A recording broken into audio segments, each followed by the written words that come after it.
नमस्कार दोस्तों, कथा रिलोडेड में आपका एक बार फिर से स्वागत है। वो चैनल जहां हम अपनी सदियों पुरानी परंपराओं के पीछे छिपे हुए गहरे अर्थ और विज्ञान को खोजते हैं। क्या हो अगर मैं आपसे कहूं कि मोक्ष या परम सत्य को पाने के लिए आपको किसी कर्मकांड, किसी पूजा या किसी ग्रंथ को पढ़ने की आवश्यकता ही नहीं है।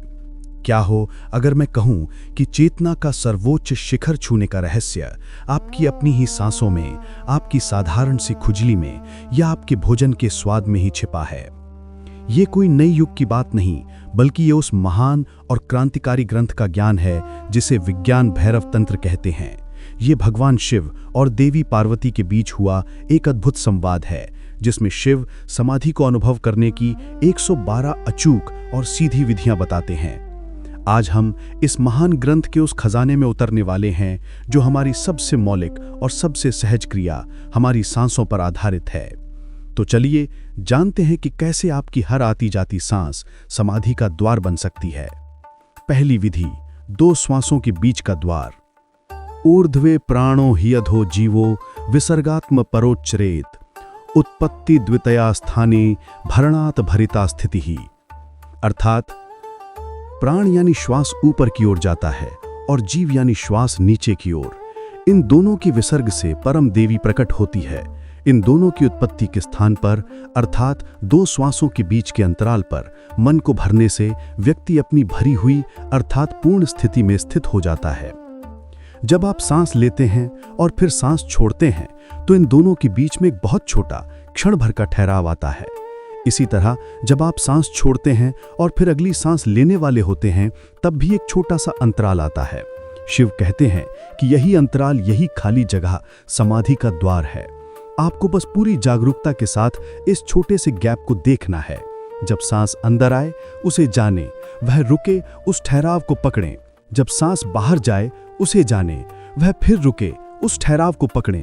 इस छोटे से अंतराल पर ध्यान केंद्रित करने से आपका मन विचारों से खाली हो जाता है और आप अपनी वास्तविक चेतना में स्थित हो जाते हैं। दूसरी विधि, श्वास के मुड़ने का बिंदु।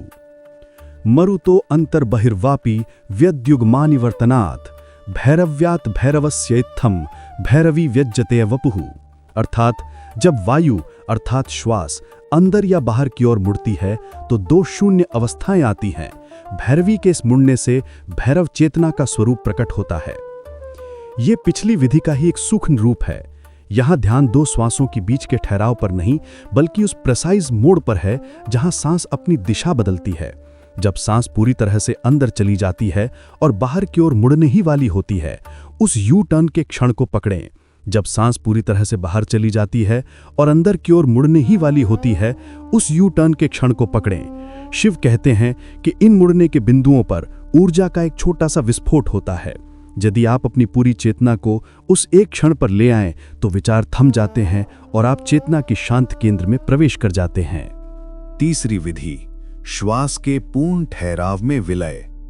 न व्रजेन्न विषेद शक्ति मरुत रूपा विकासिते निर्विकल्प तया मध्य तया भैरव रूपता। अर्थात जब वायु रूपी शक्ति ना तो बाहर जाती है और ना ही अंदर आती है, यानी पूर्ण कुंभक की अवस्था में, तब मध्य में निर्विकल्प यानी विचार शून्य होने से साधक भैरव स्वरूप को प्राप्त कर लेता है। ये विधि कुंभक या सांस को रोकने पर आधारित है।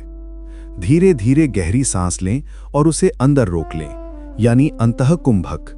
अब इस भरे हुए ठहराव की अवस्था में अपनी चेतना को डुबो दें। देखें कि जब सांस रुकी है तो विचार भी रुक गए हैं। अब धीरे धीरे पूरी सांस बाहर छोड़ें और उसे बाहर ही रोक दें, यानी बाह्य कुंभक। अब इस खालीपन की अवस्था में अपनी चेतना को विलीन हो जाने दें। शिव कहते हैं कि जब सांस पूरी तरह से रुक जाती है तो मन के पास चलने के लिए कोई ईंधन नहीं बचता। उसी विचार शून्य शांत मध्य अवस्था में आपको अपनी वास्तविक चेतना यानी भैरव का अनुभव होता है। चौथी विधि, प्रकाश किरण के रूप में श्वास।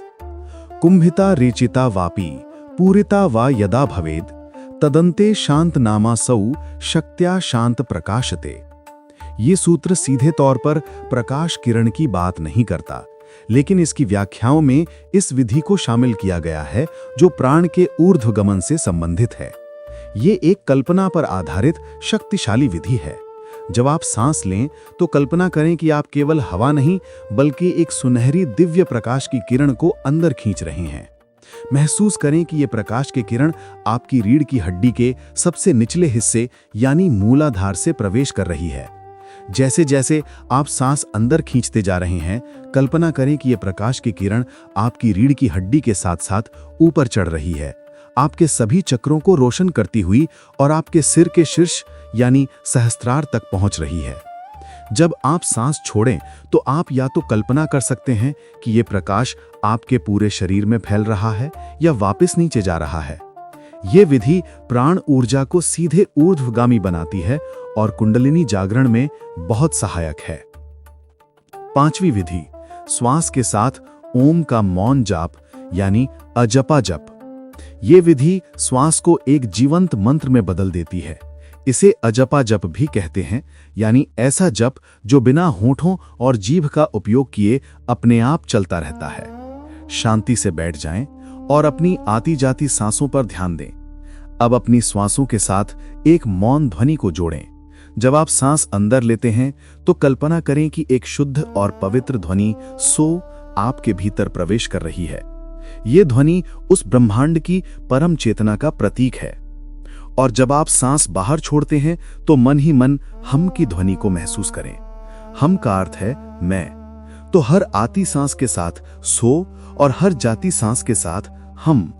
सो हम ये एक नेचुरल रिदम बन जाएगी। आपको बस इस आंतरिक मौन संगीत को सुनते रहना है। धीरे धीरे आप पाएंगे कि आपका मन विचारों से खाली हो गया है और केवल सो हम का ये शांत कंपन शेष रह गया है, जो आपको ये याद दिलाता है कि मैं वही यानी परम चेतना हूं। 6वीं विधि, श्वास एक धागा, चेतना एक मोती। ये विधि हमारी चंचल जागरूकता को स्थिर करने के लिए एक बहुत ही सुंदर और काव्यात्मक कल्पना का उपयोग करती है। अपनी आंखें बंद करें और अपनी सांसों को महसूस करें। कल्पना करें कि आपकी हर आती जाती सांस एक बहुत ही महीन, चमकदार और अटूट रेशम का धागा है। यह धागा अनंत है जो आपके भीतर से होकर गुजर रहा है। अब कल्पना करें कि आपकी जागरूकता या आपकी चेतना उस धागे पर पिरोया हुआ एक छोटा सा चमकदार मोती है। जब सांस अंदर आती है तो महसूस करें कि यह मोती धागे के साथ आपके भीतर की ओर यात्रा कर रहा है। जब सांस बाहर जाती है तो महसूस करें कि यह मोती धागे के साथ बाहर की ओर यात्रा कर रहा है। आपको कुछ भी नियंत्रित नहीं करना है, बस इस मोती यानी अपनी जागरूकता को इस धागे पर टिकाए रखना है। जैसे ही आपका ध्यान भटकेगा, मोती धागे से गिर जाएगा। आपको बस उसे उठाकर वापस धागे पर रख देना है। इस सरल से खेल में आपका मन इतना तल्लीन हो जाएगा कि बाहरी विचार अपने आप शांत हो जाएंगे। 7वीं विधि, सुषुम्ना में श्वास का प्रवाह। यह एक बहुत ही शक्तिशाली तांत्रिक विधि है जो सीधे हमारी केंद्रीय ऊर्जा नाड़ी सुषुम्ना को सक्रिय करने पर केंद्रित है। सुषुम्ना हमारी रीढ़ की हड्डी के मध्य में स्थित एक खोखली नाड़ी है जो कुंडलिनी जागरण का मुख्य मार्ग है। आराम से बैठें और अपनी रीढ़ की हड्डी को सीधा रखें। अब यह कल्पना करें कि आप अपनी नाक से सांस नहीं ले रहे हैं। कल्पना करें कि आपकी रीढ़ की हड्डी के सबसे निचले सिरे पर एक छोटा सा छिद्र है। जब आप सांस अंदर लेते हैं तो महसूस करें कि प्राण या जीवन ऊर्जा उस निचले छिद्र से प्रवेश कर रही है और आपकी रीढ़ की हड्डी रूपी खोखली नली में ऊपर की ओर चढ़ रही है, ठीक वैसे ही जैसे थर्मोमीटर में पारा चढ़ता है। इसे अपने सिर के शीर्ष यानी सहस्त्रार तक चढ़ता हुआ महसूस करें। जब आप सांस बाहर छोड़ते हैं तो महसूस करें कि ये ऊर्जा उसी मध्य मार्ग से वापस नीचे की ओर उतर रही है और मूलाधार से बाहर निकल रही है। शुरुआत में ये केवल एक कल्पना होगी, लेकिन निरंतर अभ्यास से आप वास्तव में अपनी रीढ़ की हड्डी के मध्य में एक सूक्ष्म ऊर्जा का प्रवाह महसूस करना शुरू कर सकते हैं।